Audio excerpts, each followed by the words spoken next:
and he beat the shit out of him and whatever. And why would they stay? This one girl, and she had this guy, for 10 years he beat the fuck out of her, but she wouldn't. One day he overdosed, and he died. And I said, is it a good thing or a bad thing? So she was still missing him after all Totally, that. and I said, well, but I thought the guy beat the shit out of you and he really abused you. He said, yeah, but I didn't want him to die.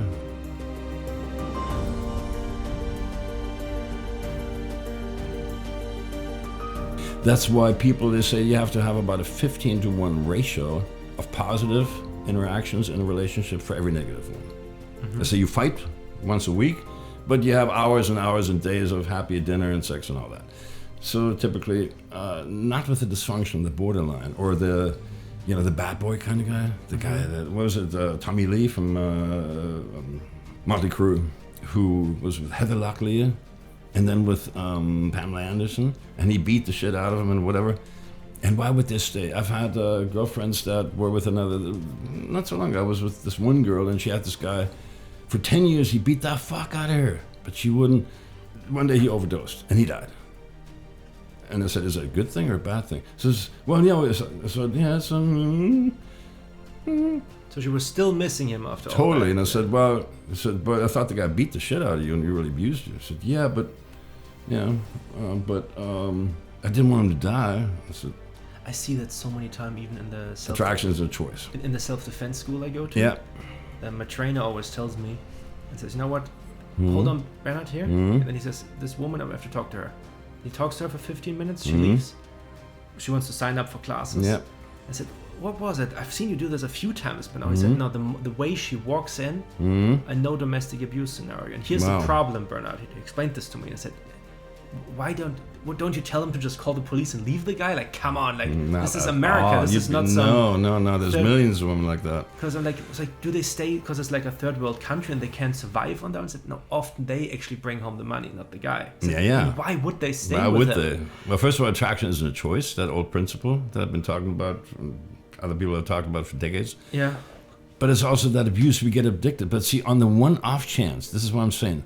Let's say typically you have to have 15 good interactions for one bad for a normal, non-dysfunctional relationship. But that inverts and worse in a dysfunctional relationship, like abusive spouse, trauma. It's traumatic bonding. Uh-huh. Why do you think traumatic bonding works? It's the same thing that the pathologic and the critic does. So it's like in Vegas. I mean, I've seen people that literally put in 999 quarters for one win. And that jackpot may still be a lot less than what they just put in over the last 3 hours or whatever. It's just a mechanical thing, going through the motion. Next time, insanity, doing the same thing, expecting different results. And why do you listen to your pathologic and a critic? Why do you allow the abusive spouse to beat you? It's the same thing. They're usually very, very bad. But when they're good, they're really good. When they're bad, they're really, really bad. And it's a lot more. It could be up to 10, 100, 1,001.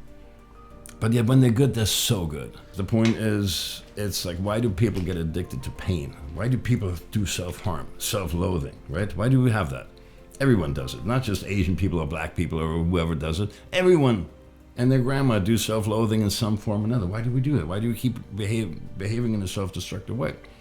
Well, there's an equal or greater payoff on the other side, which that pathological, on the off chance. Like, okay, you didn't give Flipper the herring for 137 consecutive times, and he will still not, if you built it up right, you have to set up right. You have to build an on-ramp, but once you set that up, extension no longer happens. Why do we listen to something as abusive? The pathological critic is like an abusive spouse that lives in your friggin' head rent-free.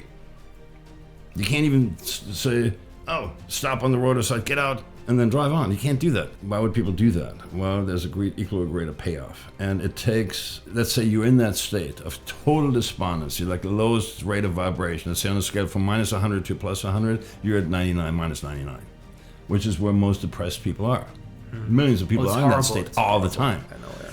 And a lot of them do end it all. So, but yet you still listen to that pathological and that critic, because on the off chance that one time when it's good, it's so good that it's worth it under 909 times of abuse.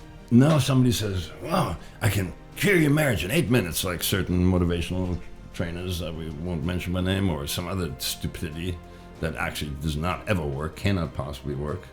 So then you say, I'm rich, I'm powerful, money comes to me easily. it's too far away. It's so many orders of magnitude away from what you can possibly even start to believe. It's like, I mean, I've done affirmations with people, and I usually let them write their own. I tell them like how to, it's like a workshop where I tell them how to build affirmations in a proper way. If you then say, I'm rich, I'm powerful, and they're pathological inner critic, that's almost provoking the pathological inner critic. The pathological says, okay, you just said the word. Let me get you. Let me beat you right back down. Like an abusive father might do, or abusive someone might do. Priest, teacher, you name it, drill sergeant. So the pathological inner critic, it challenges you, but it makes it impossible. It sets the bar so high that you maybe get near it, but never quite reach it.